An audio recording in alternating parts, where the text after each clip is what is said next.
오늘의 본문은 하나님의 통치를 다루는 것으로 이스라엘에게 임할 무서운 예언이 담겨 있습니다. 내용은 이렇습니다. 보십시오. 당신들 앞에서 바로 당신들의 소유물들이 약탈당하는 여호와의 날이 오고 있습니다. 여호와는 예루살렘을 대항하여 싸울 모든 나라들을 모을 것입니다. 도시는 빼앗기고 집들은 노략질을 당하고 여자들은 강간을 당할 것이고 인구 가운데 반절이 포로로 잡혀가게 될 것이며 나머지는 파괴된 도시 가운데 남아있게 될 것입니다. 이스라엘에게 임할 이 어마어마한 비극이 하나님으로부터 오고 있다고 스가랴서는 분명하게 나타내고 있습니다. 성경은 이렇게 직설적으로 인간 세상에 일어나는 모든 일들, 그것이 좋은 일이든 좋지 않은 일이든 그 모든 일들을 하나님이 주관하시고 하나님이 역사하시고 하나님이 섭리하시고 계신다라고 하는 것입니다. 어쩔 땐 우리가 이해하기 참 어렵죠. 그래서 저와 교우님들은 하나님을 경외해야 합니다. 하나님의 말씀을 지키기 위해 최선을 다해야 합니다. 우리의 의를 드러내기 위해 하나님의 말씀을 지키려는 것이 아니라 우리가 오직 의지하고 신앙해야 할 분이 하나님이셔서 그런 것입니다. 또 다른 한편에서 모든 것이 하나님 뜻 가운데 있으니 하나님께 우리의 책임을 전가하려는 생각을 해서는 안 됩니다. 모든 것이 하나님의 주권과 섭리 가운데 있다고 하여 우리의 죄를 합리화시키며 우리의 불충함과 우리의 불성심함을 가볍게 생각해서는 안 됩니다. 우리는 우리의 한계성을 인식하고 하나님의 도우심 없이는 하나님께서 우리의 인생에 개입하셔서 우리를 이끌어 주시지 않으면 하나님의 말씀 위에 바로 설 수 없다는 사실을 받아들여야 합니다. 늘 부족하고 늘 넘어지고 늘 하나님 눈밖에 벗어나는 행동과 죄 가운데 있지만 그래도 우리를 불러주시고 우리와 함께 하시는 하나님이 계시기 때문에 우리의 믿음이 유지되고 우리가 예수님을 온전히 믿을 수 있도록 그러한 마음을 가질 수 있다라고 하는 이 사실을 받아들여야 하는 것입니다. 구원에 있어서만큼은 0.00001%도 인간의 의도와 인간의 의와 인간의 선행이 개입되어 있지 않습니다. 오직 예수님의 보혈로 말미암아 우리의 죄악이 덮였기 때문에 구원은 예수님을 그리스도로 고백하고 믿을 때에만 하나님의 의에 주어지는 하나님의 선물인 것입니다. 그러나 우리가 주의해야 할 것은 우리가 예수님을 믿어 구원을 얻었으니 이제부터는 마음대로 살아도 된다고 생각해서는 안 됩니다. 성경은 분명하게 말합니다. 예수님을 믿는 사람은 자기 자신을 부인하게 되어 있고 예수님을 진심으로 믿는 사람은 죄를 미워하게 되어 있고 예수님을 진심으로 믿는 사람은 좁은 문으로 들어가게 되어 있다라고 성경은 기술하고 있습니다. 자신의 의를 드러내기 위함이 아니라 하나님의 은혜가 너무나 감사하고 그 하나님의 은혜가 너무나 감격스러워서 예수님을 진심으로 믿는 사람은 예수님이 가신 그 길을 사모하며 가시밭길을 십자가의 길을 손해보면서 고난과 고초를 받으면서 그 십자가의 길을 걸어가게 되어 있는 것입니다. 또한 바울은 두렵고 떨림으로 구원을 완성하라고까지 말합니다. 빌립보서 2장 9절에서부터 12절입니다. 이러므로 하나님이 그를 지극히 높여 모든 이름 위에 뛰어난 이름을 주사 하늘에 있는 자들과 땅에 있는 자들과 땅 아래에 있는 자들로 모든 무릎을 예수의 이름에 꿇게 하시고 모든 입으로 예수 그리스도를 주라 시인하여 하나님 아버지께 영광을 돌리게 하셨느니라. 그러므로 나의 사랑하는 자들아 너희가 나 있을 때뿐 아니라 더욱 지금 나 없을 때에도 항상 복종하여 두렵고 떨림으로 너희 구원을 이루라. 구원에 우리의 어떤 경건이나 우리의 의가 개입되어 완성되는 것은 아니지만 우리를 사망에서 생명으로 건져내신 하나님의 사랑과 은혜를 생각하여 옛사람의 죄성에서 벗어나 예수님과 늘 동행하는 삶을 살아내야만 하는 것입니다. 물론 그렇게 생을 살아가는 것이 힘들 것입니다. 성공할 때보다 실패할 때가 더 많을 것입니다. 그러나 포기해서는 안 됩니다. 이러한 측면에서 저와 교우님들은 두렵고 떨림으로 구원을 완성해 나가야 하는 것입니다. 이제 이스라엘 백성을 치기 위해 이방 나라들을 모으셨던 하나님께서 과거에도 그러셨던 것처럼 이 이방 나라들에 대항하여 직접 싸우실 것을 말씀하십니다. 하나님이 이스라엘 백성들을 치기 위해 이방 민족을 모으시기도 하시고 그 반대로 이방 민족들을 직접 치시기도 하시는 것입니다.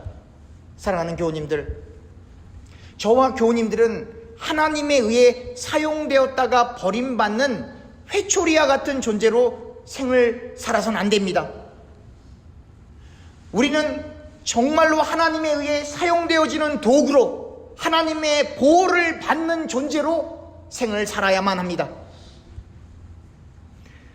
이 문제는 정말로 하나님에 의해 불의한 것으로 사용됐다가 버림받는 회초리와 같은 존재가 될 것인가, 아니면 하나님의 영광을 위하여 하나님의 도구가 되어 하나님의 보호 속에 하나님의 일을 하다가 저 천국에 이를 것인가, 이 문제는 저와 교우님들이 아주 심각하게 생각해야 하는 문제입니다. 어떻게 이러한 일이 일어날 수 있을까? 어떻게 이 문제를 해결할 수 있을까? 아무리 생각해도 이 땅에서는 저와 교우님들이 해결하기 어려운 문제입니다. 그러나 구약과 신약 성경을 통하여 우리는 분명히 발견합니다. 어떤 이는 하나님의 도움을 받아 하나님의 일을 하기 위해 생을 살아가고, 어떤 이는 하나님께 불의한 목적으로 사용되고 끝내는 철저히 버림을 받는 심판의 자리로 가게 되는 것을 보게 됩니다. 이스라엘의 주변에 있는 이방 민족들, 그리고 아수르 바벨론이 그렇게 하나님에 의해 사용받았다가 철저히 심판을 받아 부서져 버립니다. 예수님의 제자 가운데 한 사람인 가룟 유다가 그렇게 불의한 목적으로 하나님에 의해 사용되었다가 철저히 심판을 받아 입에 담기 어려울 만큼의 힘든 죽음의 자리로 내려가게 됩니다. 성경은 분명하게 이 모든 것이 하나님의 주권과 섭리 가운데 있다라고 설명하고 있지만, 그렇다고 해서 그들의 죄가, 유다의 죄가, 바벨론의 죄가, 아수르의 죄가, 이스라엘을 침범했던 많은 이방 족속들의 죄가 용서함을 받는 것은 결단코 아닌 것입니다. 분명히 그들은 하나님께 범죄하였고 하나님의 목적을 위해 사용되었지만 그들의 죄상을 핑계할 수 없는 것입니다. 인간들 스스로가 이 세상을 이끌고 가는 것은 분명 아니지만, 그렇다고 해서 인간의 죄가 합리화되고 예외적인 것으로 취급되는 것은 결단코 아니라는 것입니다. 그러므로 우리가 하나님의 영광을 위하여 어떤 쪽으로 사용되는지에 대한 심각한 고찰과 묵상이 필요한 것입니다. 여러분들은 회초리로 사용되고 싶습니까? 아니면 하나님의 종으로 사용되길 원하십니까?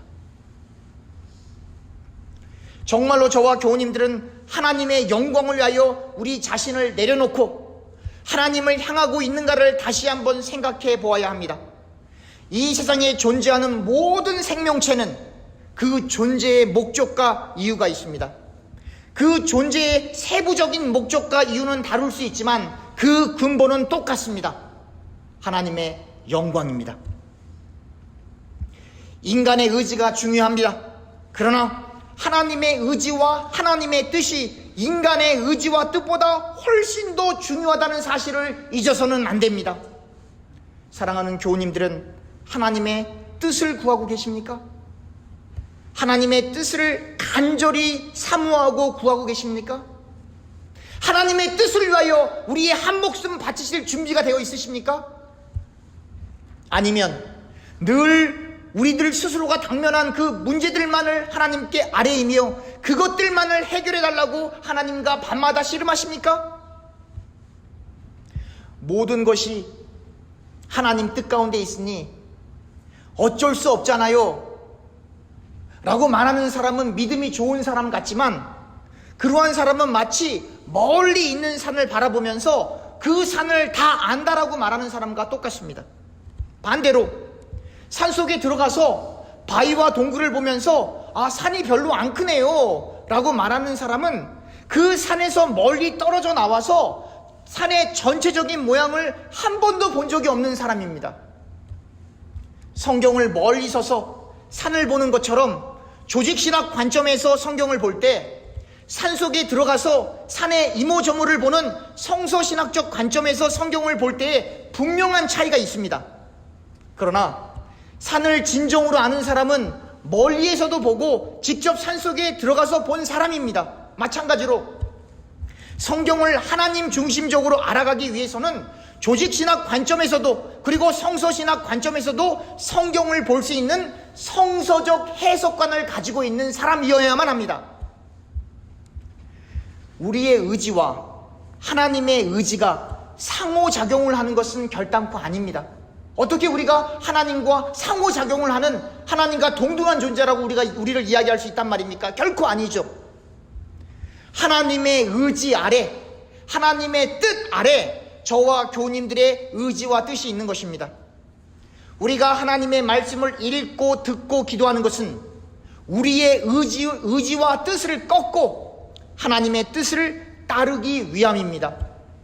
사람이 자신의 본성을 거슬러 자신의 뜻을 꺾고 하나님의 뜻을 따르려고 하는 생각을 갖게 된 것은 하나님이 십자가에서 이루신 은혜와 그 은혜의 사건을 믿게끔 역사하신 성령 하나님 때문인 것입니다.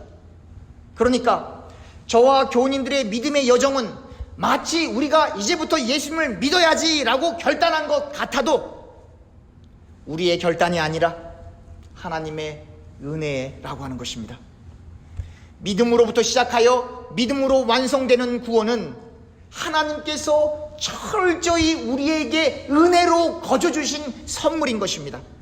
그래서 그 소식을 복음이라고 부르고 그 복음을 하나님의 은혜를 통하여 우리가 받아들이게 된 것입니다. 그런데 우리가 어떻게 교만할 수 있습니까? 우리가 어떻게 너는 틀리고 나는 맞다라고 주장할 수 있겠습니까? 그런데 우리가 이 복음을 받아들이는데 우리가 어떻게 서로를 향하여 비난하고 중상모략하고 다투고 그렇게 할 수 있단 말입니까? 그렇게 할 수 없습니다. 그날에 여호와의 발이 예루살렘의 동쪽에 있는 감난산에 서 있을 것입니다. 감난산은 산산이 쪼개어져서 동쪽에서 서쪽으로 이어지는 넓은 계곡을 만들 것입니다. 산의 반쪽은 북쪽으로 그리고 다른 반쪽은 남쪽으로 움직일 것입니다. 당신들은 아세레까지 이르는 이 계곡을 통하여 도망할 것입니다. 당신들은 유다의 우시야 왕의 날에 지진으로부터 도망했던 것처럼 그렇게 도망할 것이고 그리고 나서 여호와 나의 하나님과 하나님께서 함께한 모든 거룩한 이들이 오실 것입니다.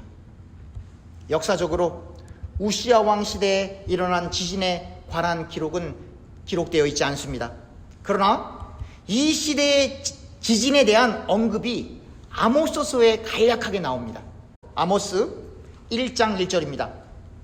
유다 왕 우시야의 시대 곧 이스라엘 왕 요아스의 아들 여로보암의 시대 지진 전 2년에 드고와 목자 중 아모스가 이스라엘에 대하여 이상으로 받은 말씀이라.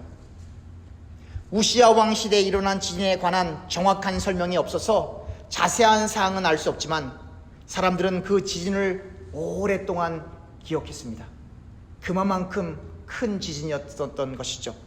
또한 오늘의 본문에 따르면 감난산이 쪼개어져서 계곡을 이룰 정도의 아주 큰 지진이 분명합니다.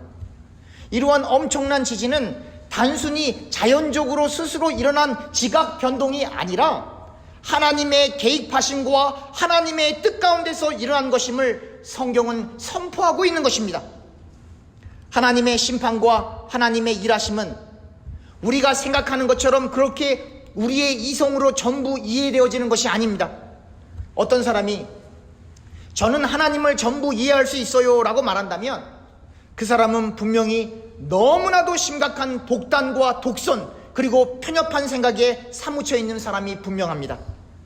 성경을 읽어가면 읽어갈수록 잘 모르겠어요 주님, 잘 모르겠어요 주님, 성경을 100번 읽었는데 1000번 읽었는데 그 내용을 잘 모르겠어요. 주님, 왜 이 사건이, 이 내용이 여기에 기록되어 있습니까? 라고 하는 고백이 나오는 겁니다.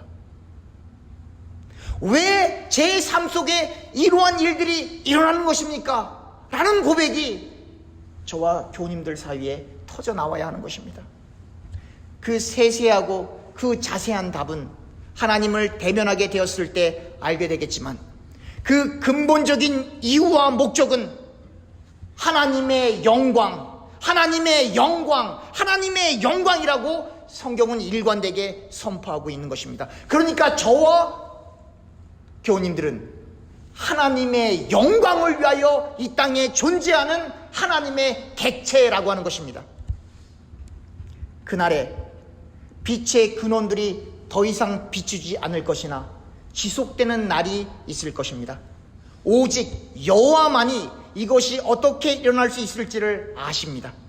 저녁 시간에조차 빛이 있을 것이기에 지금 우리가 겪고 있는 그 일상적인 일반적인 낮과 밤이 없을 것입니다. 하나님과 하나님의 일하심은 어떠한 태양, 별, 달과 같은 피조물에 의해 비추어져 보여지는 것이 아니라 빛의 주인 되시는 하나님께서, 빛의 창조주이신 하나님께서 직접 비추신다라고 하는 것을 기술하고 있는 것입니다. 하나님은 어떠한 피조물들을 의존하시는 분이 아니라 모든 피조물들의 창조주이시며 주인 되시는 분이시다라고 하는 것을 선언하고 있는 대목입니다. 그리고 하나님은 어떠한 피조물에게도 의탁하지 않는 독립적인 주체이시고, 모든 피조물들은 하나님에 의해 의탁되어지는 객체라고 하는 사실을 보여주고 있는 것입니다. 하나님은 철저히 독립되신 주체이셔서 객체, 저와 여러분들의 도움이 필요하신 분이 아니세요. 우리가 착각하면 안 돼요. 그분은 저와 여러분들의 도움을 필요로 하시는 분이 아니세요. 여러분들과 저의 신앙 고백 속에 이러한 마음이 터져나와야 돼요. 하나님 써주시는 것만 해도 감사합니다. 이 고백이 터져나오지 않는 사람, 하나님을 위한다고 하지만 결국 자기의 배를 위하고 자기를 위하고 자기의 의를 드러내기 위한 바리새인들과 같은 사람들인 겁니다. 우리가 철저히 하나님의 말씀 앞에 서서, 하나님 정말로 우리를 써주셔서 감사합니다. 우리를 예수 믿게 해주셔서 감사합니다. 이렇게 예배드릴 수 있도록 도와주셔서 감사합니다. 좁은 길을 가려고 하는 마음을 갖게 해주심을 감사합니다. 십자가의 길을 가려고 하는 마음을 갖게 해주심을 감사합니다. 기도할 수 있는 믿음을 주셔서 감사합니다. 말씀을 읽고 들을 수 있는 귀와 마음을 주셔서 감사합니다라고 하는 고백이 여러분들과 제 심령 속에 일어나야 하는 것입니다. 이성적으로는, 과학적으로는 이해가 되지 않지만 하나님은 창조주이시기 때문에, 전지전능하시기 때문에 아멘입니다라고 고백하는 사람이 하나님의 사람입니다. 하지만 태양, 달, 별 없이 어떻게 낮과 같이 빛이 있을 수 있어? 그런 게 어디 있어? 말도 안 돼! 라고 생각하는 사람은 하나님의 전지전능하신 능력을, 하나님의 창조주 되심을 인정하지 않는, 다시 말하면 불신자, 하나님을 믿지 않는 사람들인 것입니다. 그래서 믿음이라고 하는 것이 너무나 중요한 것입니다. 성경에 기록되어 있기 때문에 믿는 것입니다. 이 내용이, 이 말씀이 성경책에 기록되어 있는 하나님의 말씀이기 때문에 믿는 것입니다. 기록되어 있는 말씀이 하나님의 말씀이 아니라면 왜 저와 교우님들이 이토록 성경을 읽고 또 읽어가겠습니까? 그날에 생수가 예루살렘으로부터 흘러나와서 반은 사해를 향하여 반은 지중해로 여름과 겨울에 지속적으로 흐를 것입니다. 그리고 여호와께서 이 땅의 왕이 되실 것입니다. 그날에 한 여호와만 계실 것이고 한 여호와, 그의 이름만이 홀로 경배를 받으실 것입니다. 종교다원론은, 종교다원주의는 우리가 결단코 받아들일 수 없는 구원론입니다. 오직 예수 그리스도의 보혈을 통하여 우리가 구원을 받으시는 것을 믿으시길 주님의 이름으로 축원합니다. 다른 길이 없어요. 누가 뭐라고 해도 다른 길이 없어요. 성경에 따르면 오직 한 여호와 하나님만이 예배를 받으시고 경배를 받으시는 것입니다. 오직 예수 그리스도를 통하여 우리가 하나님의 자녀가 되어 천국에 들어갈 수 있는 것입니다. 하나님의 말씀을 지키고 하나님의 말씀을 나누고 하나님의 말씀을 전하는 일이 곧 하나님을 섬기는 일이요 하나님의 나라 확장을 위한 예수님의 제자로서의 삶이며 하나님의 영광을 위한 것입니다. 아무리 힘든 일이 다가와도, 아무리 말씀을 지키고 나누고 전하는 일이 힘들어도 저와 교우님들은 하나님의 영광을 사모하며 한 걸음 한 걸음 내디딜 때 하나님의 선하신 손길이 우리 가운데 늘 함께 하실 것입니다.